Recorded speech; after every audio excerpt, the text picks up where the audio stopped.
Ilan sa bagong Black Hawk helicopter tutulong naman sa West Philippine Sea Operations. Detalye ng balita mula kay Edniel Parang sa RH52. Edniel. Kuya Angel, ipapadala sa Palawan ang ilan sa mga bagong biling S-70I Black Hawk helicopters ng Philippine Air Force. Ayon kay Major General Alvin Hate, Chief of Air Staff ng Hukbo, magsasagawa mga ito ng patrol mission sa western frontier ng bansa. Ngunit aminado si General Hate na may limitasyon ng Black Hawk pagdating sa endurance, kaya maaaring hindi ito umabot sa mas malalayong isla sa West Philippine Sea. Ginawa ng opisyal ng pahayag matapos tanggapin ng PAF ang 7 bagong units mula Polish company, the PGL Milik, na kumumpleto naman sa 32 chapters ng Horizon 2 na AFP Modernization Program. Pakinggan natin ang General. We will be doing patrol missions.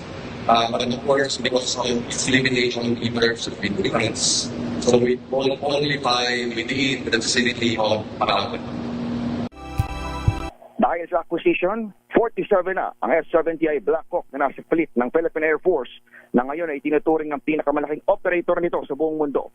Sa kapasidad na 16 to 20 persons at 4-blade rotor system, kaya ng Black Hawk ang multi-role operations, pang-humanitarian assistance, disaster response, medical evacuation, personal transport at iba pang critical na misyon. Ako sa Edniel Porosa, nag-uulat para sa DZRH. Una sa Pilipinas.